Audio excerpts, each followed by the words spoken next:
Akuntansi Keuangan Lanjutan 2. Laporan konsolidasi bagian pertama. Ketika satu perusahaan mempunyai pengendalian atas perusahaan lain, maka perusahaan pengendali tersebut, yaitu perusahaan induk atau parent company, harus menggabungkan laporan keuangannya dengan laporan keuangan perusahaan yang dikendalikan, atau disebut perusahaan anak atau subsidiary. Pengendalian perusahaan induk selanjutnya disebut induk, atas perusahaan anak selanjutnya disebut anak, dicapai jika induk memiliki lebih daripada 50% saham anak. Direksi atau manajemen induk berhak memilih direksi dan komisaris anak. Anak dengan demikian ada di bawah pengendalian direksi induk. Laporan keuangan konsolidasi wajib dibuat karena induk dan anak berada di bawah pengendalian satu manajemen, yaitu manajemen induk, sehingga kedua perusahaan dianggap merupakan satu entitas ekonomi tunggal, walaupun secara legal merupakan dua perusahaan yang berdiri sendiri. Contoh adalah PT Telkom dan PT Telkomsel. PT Telkom memiliki saham perusahaan PT Telkomsel lebih dari 50%. Maka PT Telkom mengendalikan PT Telkomsel. PT Telkom adalah induk perusahaan PT Telkomsel.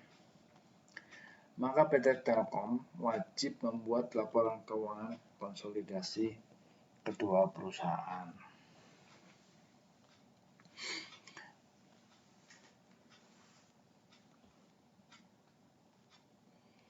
Kepemilikan investor atas investee yang kurang daripada 50% tidak perlu dilakukan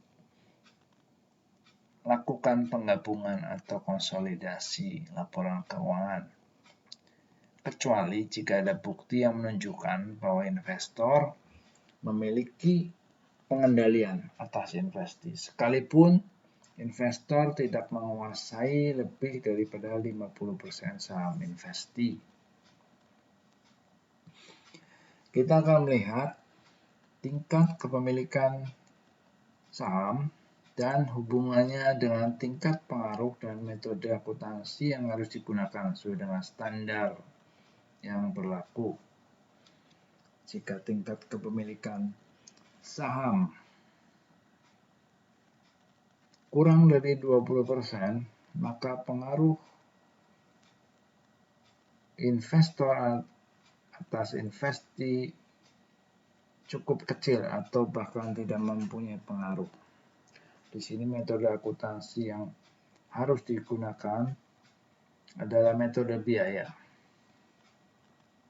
Ketika tingkat kepemilikan saham berkisar antara 20-50%, maka tingkat pengaruh investee atas investor dianggap signifikan, di mana investor mempunyai pengaruh atas kebijakan yang diambil oleh direksi investee. Di sini metode akuntansi yang wajib digunakan adalah metode ekuitas. Ketika tingkat kepemilikan saham lebih dari 50%, maka investor dianggap dapat mengendalikan investee. Di sini metode akuntansi yang digunakan bisa metode biaya ataupun metode ekuitas. Pada akuisisi saham, laporan konsolidasi dilakukan ketika pertama kali terjadi penggabungan usaha dan pada setiap akhir periode. Ketika pertama kali dilakukan konsolidasi pada akuisisi saham, hasil konsolidasi tidak terpengaruh metode apapun yang digunakan, baik metode biaya atau metode ekuitas, akan menghasilkan laporan konsolidasi yang sama. Kita akan melihat contoh suatu akuisisi saham, di mana PT Peta membeli seluruh saham PT Alfa, membeli seluruh saham PT Peta, yaitu 1 juta lembar dengan harga Rp725 per lembar. Dengan demikian, harga akuisisi di sini adalah Rp725 juta. Berikut ini adalah data-data nilai wajar dari aset dan liabilitas PT Peta sebelum diakuisisi, dan juga data nilai buku atas aset dan liabilitas PT Alfa sebelum akuisisi. Kemudian kita akan melihat ini adalah kertas kerja konsolidasi. Format yang standar yang biasa digunakan adalah seperti ini, di mana kolom pertama adalah akun-akun atau pos-pos keuangan. Kemudian kolom berikutnya adalah kolom-kolom dari perusahaan-perusahaan yang akan digabungkan atau dikonsolidasi. Kemudian adalah kolom eliminasi dan penyesuaian yang terdiri dari kolom kredit dan kolom debit. Kemudian kolom gabungan yang terdiri dari satu kolom. Ini adalah kolom hasil konsolidasi. Pos-pos keuangan dari PT Alfa dan PT Peta akan kita gabungkan. Akan kita jumlahkan pos-pos yang sama dari PT Peta dan PT Alfa sehingga terbentuk pos-pos gabungan. Akan terbentuk satu laporan gabungan atau laporan konsolidasi. Namun sebelum dilakukan penjumlahan, maka harus kita lakukan eliminasi dan juga penyesuaian yang diperlukan. Eliminasi dilakukan terhadap akun-akun resiprokal, yaitu akun-akun timbal balik antara dua perusahaan. Akun-akun timbal balik akan selalu mempunyai saldo yang berlawanan. Jika di satu perusahaan mempunyai saldo debit, maka di perusahaan lain akan saldo kredit dan sebaliknya. Kedua pos ini harus dieliminasi. Dalam contoh ini, kita hanya melihat sepasang atau dua pos keuangan yang resiprokal. Yang satu ada di PT Alfa, yang satu ada di PT Peta. Di PT Alfa ada pos investasi ekuitas yang berada di bagian aset bersaldo debit, sedangkan di PT Peta ada pos ekuitas yang bersaldo kredit. Kedua pos ini adalah resiprokal atau timbal balik. Investasi ekuitas PT Peta yang ada di PT Alfa ini mencerminkan klaim atas ekuitas PT Peta. Sedangkan ekuitas PT Peta itu sendiri adalah klaim atas aset bersih di PT Peta.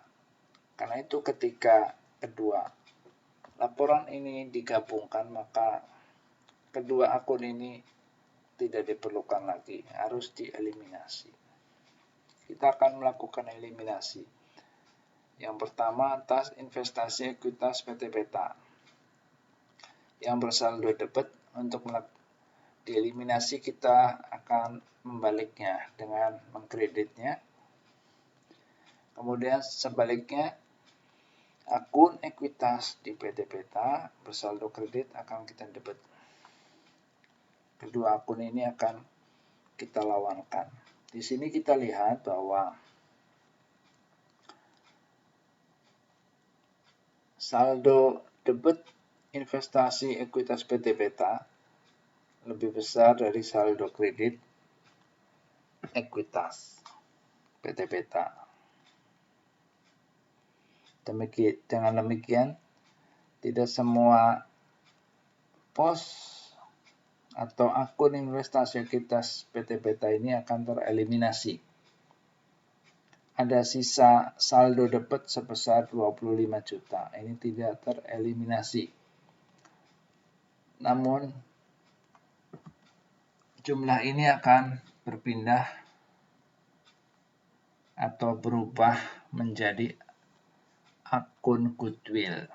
Muncul goodwill jumlah 25 juta, sedangkan akun investasi ekuitas dan ekuitas ini akan hilang, tereliminasi.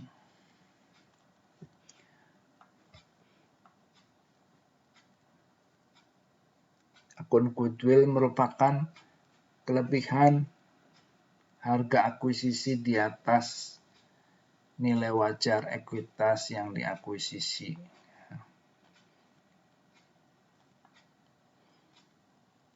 Goodwill mencerminkan aset yang tidak teridentifikasi.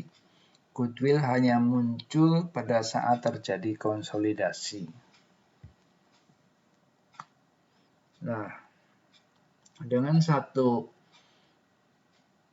eliminasi kita sudah menyelesaikan proses penggabungan, di mana akun-akun yang resiprokal sudah tereliminasi dan sisanya akan dialokasikan ke pos yang baru, yaitu di sini ada pos goodwill, sehingga terbentuk laporan keuangan atau neraca gabungan atau neraca konsolidasi seperti ini.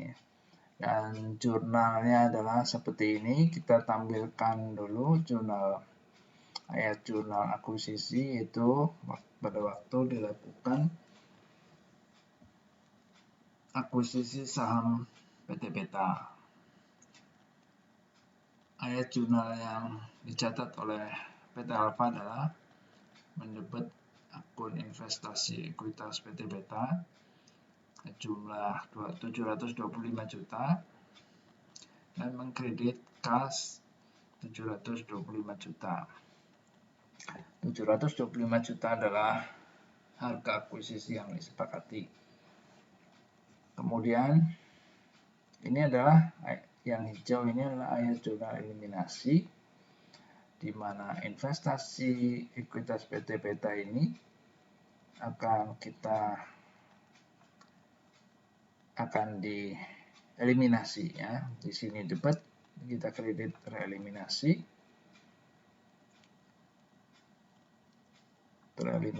dan ekuitas juga akan dieliminasi. Namun ada saldo debit di sini, saldo debit di investasi ekuitas PT Beta yang tidak tereliminasi karena dia lebih besar, ada saldo debit. Dan ini akan lari atau dialokasikan ke goodwill, saldo debit goodwill yang merupakan bagian dari aset